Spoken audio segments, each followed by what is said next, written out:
जंग फैलने का खदशा ये चाइना कह रहा है और तीसरी आलमी जंग का खतरा है ये रशिया कह रहा है, और ये बात फेंकी नहीं जा सकती। अब आलमी सतह पे देखें, इसके असरात तो आ रहे हैं। अब नए हरमज जो है वो बंद होने की वजह से हजारों तेल बरदार जो टैंकर्स हैं उन्हें अब समझ नहीं आ रही जाना किधर है। उनका सफर रुक गया है, वो जैम हो गए हैं और सारे के सारे खड़े हैं और वो तलाश कर रहे हैं रास्ता कि हम जाएं कहां पे, और कई जो है वो लंगरअंदाज हो गए हैं। तो ईरान ने ऑफिशियली अब नए हरमज को बंद कर दिया है और ये उसको लंबे अरसे तक बंद रख सकता है, और कुछ ना करे तो इसको बंद रख सकता है। इससे पूरी दुनिया के अंदर तेल की कीमतें ऊपर जाएंगी और एक बहुत बड़ा माशी बहरान पैदा हो जाएगा।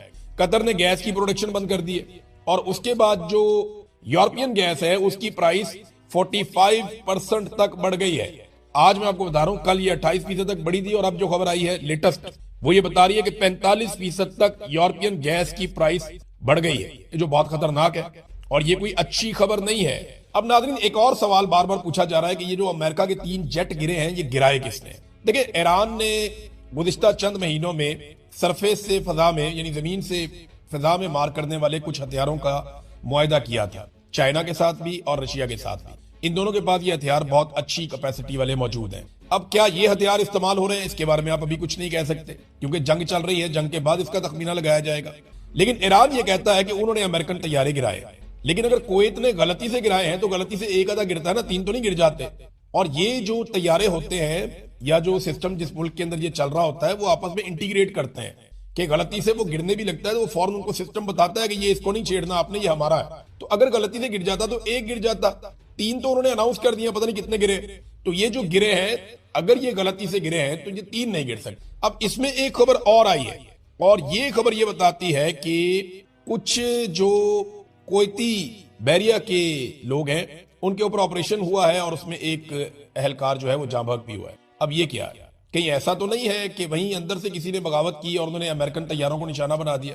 क्योंकि देखे ना, हुक्मरान जो है वो अरब हुक्मरान अमेरिका के साथ अच्छे ताल्लुकात बना रहे हैं, लंबे अरसे से बना रहे हैं। लेकिन जैसे ही अरब हुक्मरानों के ऊपर मुश्किल वक्त आया, खलीजी ममालिक के ऊपर मुश्किल वक्त आया, अमेरिका ने अपना दिफाई निजाम वहां से हटा लिया। अमेरिका सिर्फ इन ममालिक को हमले के लिए इस्तेमाल कर रहा है, इनको बचाने के लिए कुछ नहीं कर रहा। अब इन ममालिक को सोचना पड़ेगा कि इनको अपना दिफाई निजाम खुद खड़ा करना होगा और अमेरिका के ऊपर अपना इन्हिसार कम करना पड़ेगा। अब ये ईरान के साथ खलीजी ममालिक को लड़वाना इस वक्त बहुत बड़ी ख्वाहिश है नेतन्याहू की और उसके लिए काम हो भी रहा है। मैं आपको एक खबर देता हूं, एक तो जो सऊदी अरब की ऑयल रिफाइनरी आरामको, इसके ऊपर जो अटैक हुआ ईरान ने बड़ी वाज़ेह अंदाज में कह दिया, बल्कि उन्होंने ये कहा कि हमने अपने सऊदी भाइयों को आगाह भी कर दिया है कि इस हमले के पीछे हम नहीं है, हमने किसी रिफाइनरी के ऊपर किसी किस्म का मिसाइल नहीं दागा। अब इसकी इन्वेस्टिगेशन होना चाहिए कि ये मिसाइल किसने फेंका है, और अगर ये इसराइल की तरफ से आया है या किसी और तरफ से आया है तो ये फिर मामला बहुत लंबा चलेगा, ये यहां खत्म नहीं होगा। क्योंकि ईरान ने साफ कहा, ईरान कह सकता था हमने मारा, जंग में वो गलती से आ गया, लेकिन ईरान ने कहा जी हमने बिल्कुल नहीं मारा, हमने किसी ऑयल फील्ड के ऊपर अटैक नहीं किया। अमरीकी एक सहाफी हैं, ये टकर कार्लसन, इन्होंने एक इंकशाफ किया है। टकर कार्लसन ये कहते हैं कि कतर और सऊदी अरब में मुसाद के कुछ एजेंट्स पकड़े गए और ये बम धमाकों की प्लानिंग कर रहे थे। इस इल्जाम में गुज़िश्ता रात इनको पकड़ा गया है और ये कोशिश कर रहे थे कि जो अमेरिका के इत्तेहादी ये खलीजी ममालिक हैं कतर और सऊदी अरब, यहाँ पे इस किस्म की बम धमाके या कार्रवाइयां करवाई जाए जिससे अनारकी फैले और इन्हें लड़ाई के ऊपर उकसाया जाए। अब ये देखें, ये खबर बहुत बड़ी खबर है कि यहाँ पे मुसाद के एजेंट पकड़े गए हैं इन मुल्कों में। तो अब अरब मुल्कों को ये बात समझ आना शुरू हो जाएगी कि ईरान हमारा दुश्मन नहीं है, बल्कि ईरान से डरा कर हमारे ऊपर लंबे अरसे तक मुसल्लत रहने वाले लोग हमारे दुश्मन हैं। और हमें तो जरूरत ही नहीं थी इतना पैसा खर्च करने के लिए अपने दिफा पे, जितना हमने खर्च कर लिया। अगर अपने ऊपर खर्च लेते तो आज शायद बेहतर पोजीशन में होते। नाज़रीन, एक और बड़ी खबर है और वो ये है कि महमूद अहमदी नजाद बहुत मकबूल हैं ईरान के अंदर, साबिक सदर हैं ईरान के और बड़ी जबरदस्त शख्सियत के मालिक हैं और बड़ी शानदार इंसान है। महमूद अहमदी नजाद जो हैं वो बच गए हमले। उनके बारे में पहले इतला आई थी कि उनकी शहादत हो गई है, लेकिन अब जो इतला आई है उसके मुताबिक वो बच गए हैं। यूरोप से पहले हुक्मरान ने आवाज उठाई है, ये स्पेन के वजीर आजम है पेड्रो, इन्होंने अमरीकी हमले और इसराइली हमले की मजम्मत कर दी है, इसे बैनुल-अक़वामी कवानीन की खिलाफ वर्जी करार दिया है और अपने अड्डे भी देने से इनकार कर दिया कि वो अपने अड्डे भी नहीं देंगे। जबकि बरतानिया ने अड्डे तो दे दिए अमेरिका को, लेकिन लड़ाई में उतरने से इनकार कर दिया। उन्होंने कहा हम इस लड़ाई का हिस्सा नहीं बनेंगे। हमने माजी से सबक सीखा है, जो इराक जंग में हमारे साथ हुआ उससे हमने ये सबक सीखा है कि अब हम दोबारा इस तरह की लड़ाई का हिस्सा नहीं बनेंगे और ना हम इस लड़ाई में आना चाहते हैं। नाज़रीन, खलीजी मुमालिक में सूरत बहुत अजीब है इस वक्त। वहां से जो अरबपति लोग हैं, खरबपति लोग हैं, जो पूरी दुनिया से आकर वहां पे रहते थे और वहां का शानदार अमन व अमान एंजॉय कर रहे थे, अब सर्दियों में पूरी दुनिया वहां आ जाती थी। आजकल सर्दियों का सीजन है, तो जैसे ही गर्मियां होती थी तो दुनिया के अमीर तीन लोग यूरोप में चले जाते थे, सर्दियां आती थी तो मिडिल ईस्ट में आ जाते थे। अब वो सारे लोग ये खित्ता छोड़कर भाग रहे हैं। इसके लिए Khalid international airport, king Khalid international airport है रियाद में, उसको इस्तेमाल कर रहे हैं और गाड़ियों की कतारें लगी हुई हैं। बहुत बड़े बड़े अरबपति अपनी फैमिलियों को लेकर गाड़ियों समेत वहां पे पहुंचे हुए हैं और प्राइवेट जेट्स के अंदर बैठ बैठ के निकल रहे हैं कि हमें यूरोप पहुंचा दो किसी। और रास्ता भी बहुत लंबा लेना पड़ रहा है क्योंकि डायरेक्ट वहां से इसराइल वाली साइड से तो जा नहीं सकते, तो एक लंबा रास्ता लेकर ये लोग यूरोप जाने की कोशिश कर रहे हैं। और उसका रीजन क्या है? उसका रीजन ये है कि इन्हें खतरा है कि जंग फैलेगी और ये कहीं ना मारे जाए, कोई मिसाइल भूल भाल के इधर ना आ जाए। और यहां से निकलने के लिए जो पैसा ये खर्च कर रहे हैं, अब एक एक प्राइवेट जेट की जो परवाज है उसके लिए 2,60,000 पाउंड तक, यानी पाकिस्तानी ये कोई 10 करोड़ रुपया बनता है, 10-10 करोड़ रुपया दे के एक एक जेट को ले जाया जा रहा है कि जनाब हमारी फैमिली को यहां से यूरोप पहुंचा दे और हमें यहां से निकाल दें किसी। अब आ रहे नाज़रीन थोड़ा सा पाकिस्तान में। पाकिस्तान के अंदर जो है ना, ये दबाव बहुत बढ़ रहा है कि डोनाल्ड ट्रंप को जो अमन के नोबेल इनाम के लिए नामजद किया गया, वो नामजदगी वापस ली जाए। नवाज शरीफ ने ट्वीट किया, शहबाज शरीफ ने किया, किसी ने डोनाल्ड ट्रंप या अमेरिका का नाम भी नहीं लिया। हालांकि 160 बच्चियों को एक साथ दफनाया गया है, उनकी कब्रें तैयार कर दी गई हैं, उनकी नमाज जनाजा अदा की जाएगी, उन बच्चियों को एक साथ दफनाया जाएगा। ये मासूम बच्चियां कत्ल हुई हैं। पूरी दुनिया में इस मंजर के बाद गम गुस्सा है और करने वाले कौन है? Donald Trump, America, Israel, Netanyahu. तो ये नाम लेने के लिए तैयार नहीं है। नवाज शरीफ ने भी नाम नहीं लिया और कोई ऐसी बात नहीं की, बल्कि बिलावल तो चुप थे अमन के नोबेल इनाम के मामले पर।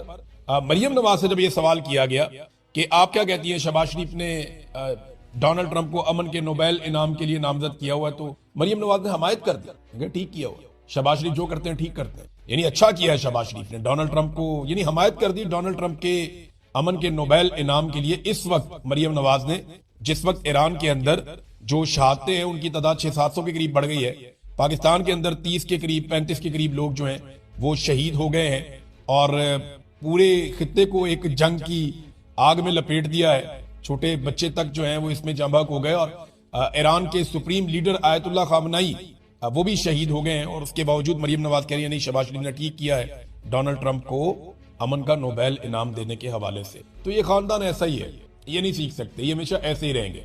ये ना कभी पब्लिक के थे, ना पब्लिक के हैं, ना आम आदमी की तरह सोचते हैं, ना आम आदमी की तरह जीते हैं, ना आम आदमी की बात करते हैं और ना कभी आम आदमी की तर्जुमानी करते। नाज़रीन, पाकिस्तान में एक बड़ी अजीब चीज चल रही है। बहुत सारे ऐसे टाउट्स हैं जो पाकिस्तान के आर्मी चीफ या फील्ड मार्शल आसिम मुनीर साहब और नवाज शरीफ और जरदारी साहब से उनका मौकिफ नहीं लेना चाहते, जो ओहदों पे बैठे हुए उनसे मौकिफ नहीं लेना चाहते कि जनाब क्या चल रहा है इसराइल और ईरान के मामले पे, आपके दिल पे, आप बताइए ना। उनसे मौकिफ नहीं लेना चाहते, लेकिन जेल में बैठे हुए कैदी नंबर 804 से जानना चाहते हैं कि बताओ अब आप इस मामले में क्या कहते हो। भाई अगर आप जानना ही चाहते हैं तो उनका ट्विटर खुलवा दें, अगर आप जानना ही चाहते हैं तो उनसे किसी को मिलवा दें ना आप। जब इमरान खान की किसी से मुलाकात ही नहीं हो रही, जब वो किसी से मिल ही नहीं रहे, तो उनका स्टेटमेंट बाहर कैसे आ जाएगा? फिर वो अजीबोगरीब बातें करते हैं कि जनाब वो ट्विटर के ऊपर स्टेटमेंट तो दे सकते हैं। भाई ट्विटर के ऊपर जो लोग बैठे हुए ना इमरान खान साहब की टीम में, अगर आपको समझा देता हूं, वो लोग इंतजार करते हैं। जब भी इमरान खान साहब की लोगों से मुलाकात होती है तो वो उन सब लोगों से बात करते हैं, उन सब लोगों से उनके स्टेटमेंट्स लेते हैं, फिर उसको वेरीफाई करते हैं, उसको रीचेक करते हैं और इस तरह इमरान खान साहब का एक कंप्रीहेंसिव पूरा स्टेटमेंट बना के वो उनके ट्विटर पे डाल लेते हैं। इस तरह इमरान खान साहब का स्टेटमेंट बाहर आता है। अगर आप इमरान खान से 15 दिन या 20 दिन मुलाकात बंद करवा देंगे ना, तो 15 दिन 20 दिन इमरान खान साहब का कोई स्टेटमेंट बाहर नहीं आएगा। ये माजी में हमने होता हुआ भी देखा है। इमरान खान का स्टेटमेंट सिर्फ तब बाहर आता है जब कोई जाता है और जाकर इमरान खान साहब को मिलता है। और अगर इनकी तसल्ली नहीं हो रही तो देख ले, इमरान खान से ज्यादा आज तक कभी किसी ने इसराइल को चैलेंज नहीं किया, पाकिस्तान के किसी हुक्मरान ने नहीं किया और इतने खुलकर स्टेटमेंट किसी ने नहीं दिए जैसे इमरान खान साहब ने स्टेटमेंट दिए। और जो इस वक्त बाहर है हुक्मरान या लोग, जिनमें आप ये कह दें नवाज शरीफ है, जरदारी साहब है, आर्मी चीफ है, इनसे नहीं पूछते जनाब आपने स्टेटमेंट क्या दिया या आप इसके बारे में क्या कह रहे हैं। फजलुर रहमान साहब से पूछ लें, बाकियों से पूछ लें आप। वो एक बंदा कैदी है, उससे मुलाकात ही नहीं हो रही, उसका स्टेटमेंट कैसे बाहर आएगा? या तो सुबह उसकी मुलाकात करवाएं और देखें उसका स्टेटमेंट कैसा बाहर आता। आप सबके मुंह लाल हो जाएंगे, ऐसा जवाब वो देगा। मैंने पिछले व्लॉग में आपको बताया था कि आर्मी चीफ के हवाले से इकोनॉमिक टाइम्स में खबर छपी है और उसमें ये कहा गया कि आर्मी चीफ को दावत नहीं दी अमेरिका ने। व्हाइट हाउस ने ये क्लेम किया है और उन्होंने डिनाई किया है, ये तरदीद की है इन खबरों की कि पाकिस्तान के army chief general Asim Munir को या दुनिया के किसी और आर्मी चीफ को अमेरिकी फौज की 250वीं जो एक एनिवर्सरी है उस परेड के मौके पे दावत दी गई। किसी को दावत नहीं दी गई और ये खबरें झूठ थी और झूठ फैलाया गया। इसमें हुआ क्या था, अब ये कहानी मैं आपको बताता हूं, ये बड़ी दिलचस्प है। हुआ ये कि सबसे पहले ये खबर डाली इंडियन मीडिया ने और एक दाने के तौर पे डाली, तो पाकिस्तान में मौजूद टाउटों ने ये दाना चुग लिया।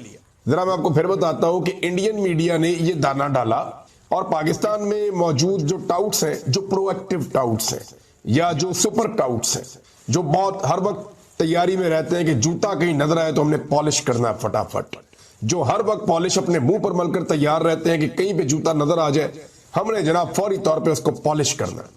तो ये जो टाउट्स थे, जैसे ही इंडियन मीडिया ने दाना डाला इन्होंने फौरन चुग लिया, क्योंकि ये जो फेक न्यूज है ये इंडियन मीडिया ने पहले चलाई थी कि पाकिस्तान के आर्मी चीफ को अमेरिका ने दावत दी है, डोनाल्ड ट्रंप ने या अमेरिका ने, कि डोनाल्ड ट्रंप की सालगिरह भी है और 250वीं एनिवर्सरी भी है, लिहाजा इस मौके पे पाकिस्तान के आर्मी चीफ को या फील्ड मार्शल आसिम मुनीर साहब को बुलाया गया।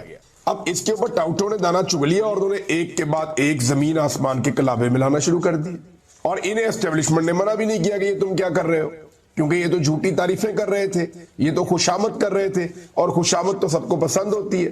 तो इस झूठ की बुनियाद के ऊपर इन्होंने पूरा एक महल खड़ा कर दिया जिसकी वजह से बाद में शर्मिंदगी हुई। अब वही इंडियन मीडिया जिन्होंने दाना फेंका था और इन्होंने दाना चुग लिया, तो उन्होंने बाद में बड़े आराम से व्हाइट हाउस का मौकिफ लिया या नहीं लिया, जो भी किया उन्होंने उसके ऊपर खबर जारी करवा दी कि जनाब इनको तो दावत मिली नहीं।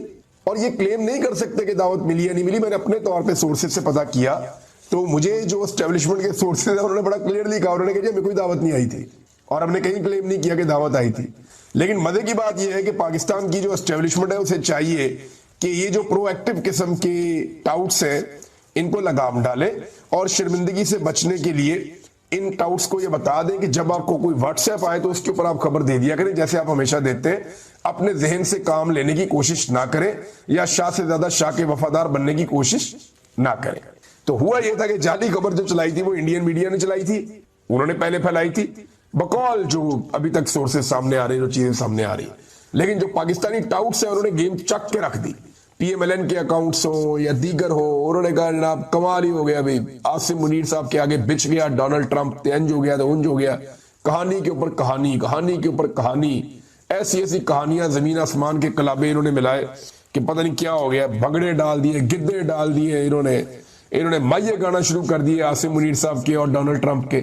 लेकिन बाद में पता चला कि जनाब वो तो काम ही कोई नहीं हुआ, बल्कि व्हाइट हाउस की तरदीद छाप दी गई। अब इस सारे मामले के ऊपर एक सुबकी सी हुई है और मेरे ख्याल में यहाँ पे पाकिस्तान की एस्टेब्लिशमेंट के लिए बहुत कुछ सीखने के लिए है कि जब कोई खुशामद कर रहा हो तो तब भी उससे बचना चाहिए, क्योंकि खुशामद के नतीजे में भी बाद में कभी कभी प्रॉब्लम क्रिएट हो जाते हैं।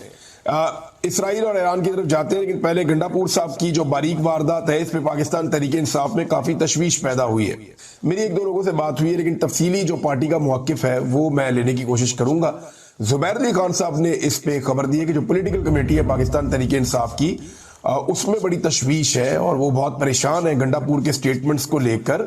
यानी अभी तहरीक इंसाफ की क़यादत इतनी कमजोर है बेचारी, वो इतने कमजोर लोग हैं जो लगे हुए हैं कि वो अली अमीन गंडापुर से सवाल भी नहीं पूछ सकते, और जो भी अली अमीन गंडापुर से जवाब तलबी करना चाहता है उसकी कहीं और से जवाब तलबी हो जाती है, या इदारे हाथ पैर धोकर उसके पीछे पड़ जाते हैं, उसकी जिंदगी तंग कर देते हैं, उसके लिए पाकिस्तान की जमीन तंग कर दी जाती है।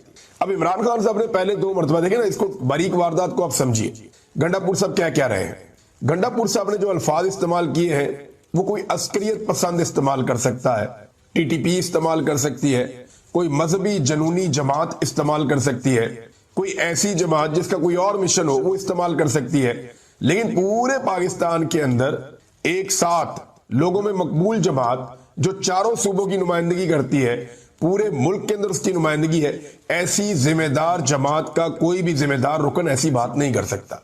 गोलियां मारेंगे, हथियार लेकर जाएंगे, एक के बदले 2 गोलियां चलाएंगे। भाई जब इमरान खान ने पहले देखे ना, बारीक वारदात ये है कि इमरान खान ने तो अब इस्लामाबाद बुलाया ही नहीं, अडयाला जेल बुलाया ही नहीं, तो आप मुंह उठा के लोगों को क्यों कह रहे हैं कि जनाब अडयाला जेल जाएंगे हम बंदूकें लेकर। हालांकि इसी अली अमीन गंडापुर ने मुझे बहुत पहले ये बात एक दिन बताई थी, और ये गवाही भी देंगे कि इन्होंने मुझे बताई थी कि इमरान साहब, कई लोग ये कहते हैं कि अडयाला जेल चले जाओ, तो हमने अडयाला जेल कभी नहीं जाना। मैंने कहा जी क्यों नहीं जाना?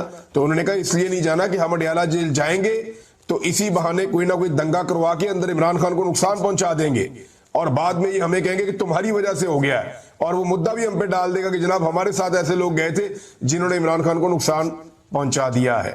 ये अली अमीन गंडापुर ने इस खदशे का इजहार मेरे सामने किया था, मैंने अपने कानों से सुना, उन्होंने ये बात की थी।